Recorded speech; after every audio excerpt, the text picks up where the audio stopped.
Ayun, good day, what's up sa inyong mga idol? Welcome back dito sa JV Vlogs TV. So bale, nagbabalik na naman ang inyong pambansang kahit vlogger. So bale, ngayon hindi naman saranggola yung ating ibibideo o yung ating vlog. Gusto ko lang ipakita yung aking kakagawa na marble gun. So bale, eto, ginawa ko to. Hindi ko na naipakita yung proseso o yung paggawa kasi medyo maproseso. Tsaka first time ko lang kasi gagawin.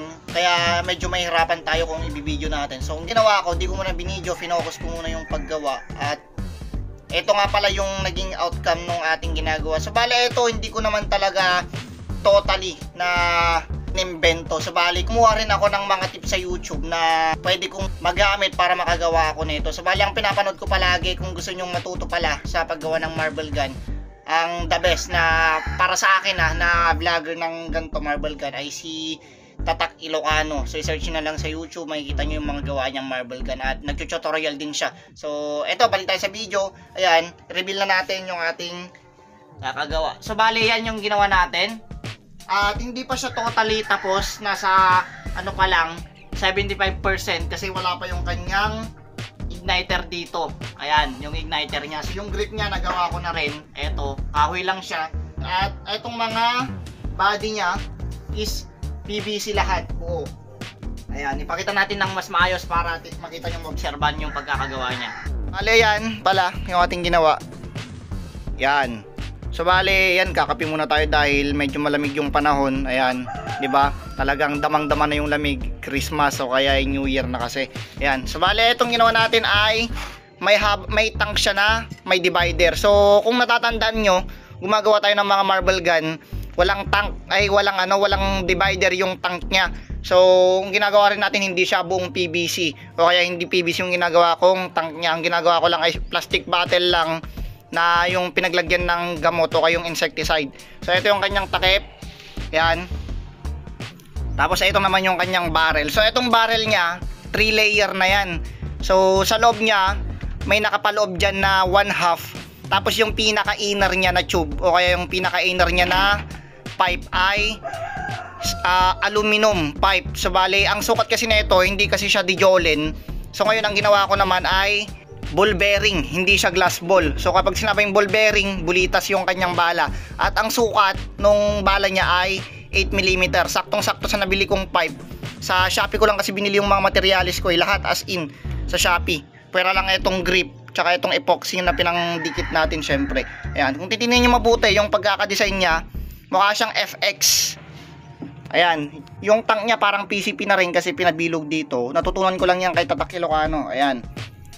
Tapos 3 divider siya. Alam naman natin na mas malakas talaga ang 3 divider kumpara sa mga 2 divider, ganoon, di ba? 1 divider. So 3 divider yung pinakamaganda. Wag na kayong lalagpas doon, wag ng 4 divider kasi delikado. It's either bumuga yung dito niya o kaya sa kanyang harapan, sa kanyang takip. Kasi na-experience ko na yun, gumawa din ako dati ng 4 divider. Delikado, baka masobran yung pressure, masasakal, bubuga yung harapan o kaya dito. Ayan. So bali yung ilalagay natin na igniter dito ay utility lighter na in-order ko sa Shopee. Yung medyo pa dito, pa square na ganyan. Yung iba kasi dito na igniter na ginagamit ko, yung mga nilalagay ko sa mga ordinary lang na mga marble gun ko, ay medyo iba yung korte ng pagkakaano ng grip niya, okay, nung igniter niya. Pag ganyan, no? Pag ganyan. Kasi yung sa akin, yung binili ko sa Shopee, pag ganyan. So medyo pa square yun. Saktong-sakto dito na fit. Ayan. So, tsaka ito naman yung kanyang bat dito sa likod o yung body niya. PVC lang lahat yan, flatten lang natin, flatten PVC. Binalot lang natin yung kanyang likuran. At epoxy yung pinangdikit natin tsaka shoe glue. Ayan. So itong body, madali na lang to. Natutunan ko lang din yung paggawa ng body kay Tatak Ilocano. As in lahat. So bali, ang di na lang siguro pagkakaparehas dito is dito yung yung body niya. Kasi yung pinagkuhanan ko ng design nito ay doon sa kanyang FX, pero hindi ganito totally, hindi ko ginaya yung FX niya. So ganito, ayan, parehas din. Tapos itong natin pala, tank natin ay 3 layer. So yung pinaka inner, pinaka loob, syempre yun yung stopper niya, tsaka yung divider niya. At yung pangalawa naman, yun yung tube niya na parang pinaglagyan ng stopper o kaya pinagpasukan ng stopper. Tapos etong pinaka-outer is blue PVC. So makapal to. So ang purpose nito para takpan kasi yung tinago natin na wire. Kasi hidden wire din to eh. So wala kang makita na nakalabas na wire dyan. Nasa loob kasi yung wire. Nasa ibabaw nung second layer. Tapos nasa ilalim nung first layer na blue PVC. Ayan. So dito natin iano yung yan, yung i-connect yung ano natin, igniter natin na lighter dyan. Tatago natin yung kanyang wire para malinis tignan lahat. So ang kulang dito syempre yung igniter niya tsaka yung pintura. Tapos sa railings, ang ilalagay natin dyan ay red dot sight. Para siyang laser lang, pero ang maganda nun, hindi ilaw yung tatama sa target. Nasa loob lang ng scope, okay, nasa loob lang ng sight yung red dot, okay, yung green dot. Ayan, so order pa tayo nun. At ayan na nga, tayo natin ganito. Ito hindi ko pa kinakabit, naalis pa to. Tingnan natin mabuti yung kanyang style. Papakita ko mabuti. Yan. Kukulayan pa natin to ng black na pintura. Tapos syempre iisip pa tayo ng anong ilalagay natin yung sticker, kung carbon ba o camouflage. Ayan. Kitang kita rin yung aso ko, sarap ng buhay oh. Ayan. Ayan. Tapos pakita natin yung pinaka-loob niya o yung pinaka-inner niya na tube. So ayan yung pinaka-loob niya na tube. Kung nakikita nyo, ayan.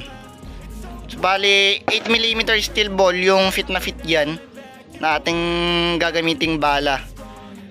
Ayan. So di pa natin to natitesting, di pa natin natitest par kasi nga kulang pa ng ano, kulang pa. Wala pa yung igniter niya na siyang magpapagana kayo, magpapaputok. Ayan.